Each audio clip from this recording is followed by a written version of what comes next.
কিনে মিথ্যা আমাদের একটু জানার দরকার।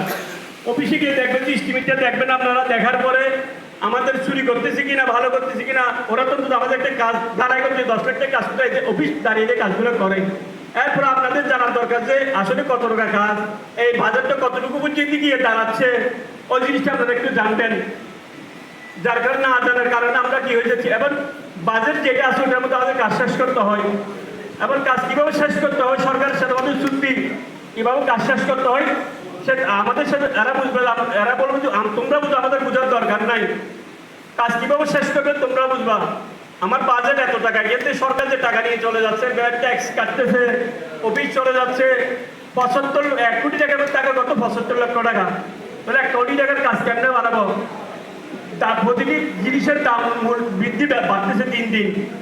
যে রডের দাম আছে মনে করে 100 টাকা, ওইখান থেকে 25 টাকা দিয়ে চলে যায়, টাকা কত আর 75 টাকা। ওই জিনিসটা তো জানার দরকার আপনাদেরও। আসলে চুরি করে অনেকে, সিটিং পার করে যায়। আমরা কাজগুলো যেভাবে এখানে যতগুলো ঠিকাদার আছে, কেউ বলতে পারে ঠিকাদারের বহু স্বর্ণ আছে, কোনো ঠিকাদার ভাই বলতে পারবে না। কাজগুলো উঠাইতে গিয়ে কত হয় জানি। আরেকটা জিনিস, আমাদের এখানে মুশকিল উপজেলায় বা বিভিন্ন উপজেলা আছেন, এখানে অনেক ঠিকাদার গিয়ে উপজেলায় অনেক হয়রানি হয়। দস্তর নিতে গিয়ে একটা সিগনেচারের জন্য অনেক কিছু আমাদের পার করতে হয়। এখান থেকে বিজেপি কক্সবাজার কিন্তু 2 দিন করতে হয় আমাদের। আপনারা আসলে না আসলে কোনোদিন জানবেন না যে এখানে আমাদের ঠিকাদার সমিতির মধ্যে আপনাদের সাংবাদিক ভাই 4 জন আছে, সাংবাদিক জনের ভাই আছে, হারুন আছে, পারলু ভাই আছে, নতুন করে কাইসার ঢুকছে। এরাও আস্তে আস্তে জানো, আপনারাও আসেন, তখন জানবেন যে আমরা আসলে চুরি করতেছি কিনা বা খারাপ করতেছি ভালো করছে, এটা তখনই জানবেন।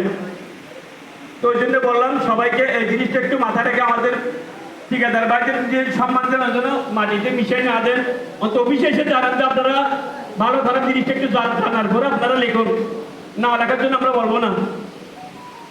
এই জন্য বললাম যারা নবগঠিত সভাপতি সেক্রেটারি তাদেরকে অনুরোধ করলাম, মহিষকারী ঠিকাদার অফিসে অনেক ঠিকাদার হয়রানি হচ্ছে, ওই জিনিসটা আপনাদের মাথায় রাখতে হবে। আগের ঠিকাদার কমিটি রাখানে বোধহয় আমরা ওনার প্রতি প্রকাশ করছি। ওই জন্য বললাম আপনারা আসেন নবগঠিত সভাপতি সেক্রেটারি অফিসের সাথে আপনারা কথা বলে ঠিকাদার যেটা একটু গিয়ে শেয়ার পাই, ওই জিনিসটা আপনারা রাখবেন। মহিষকারীর মধ্যে সর্বোচ্চ করদাতা হলো ঠিকাদার। আমরা ঠিকাদারের সরকারের ট্যাক্স দেওয়ার পরেও যদি আমরা সরকারি অফিসে গিয়ে একটা চেয়ার পাওয়ার মতো যোগ্যতা আমাদের নাই।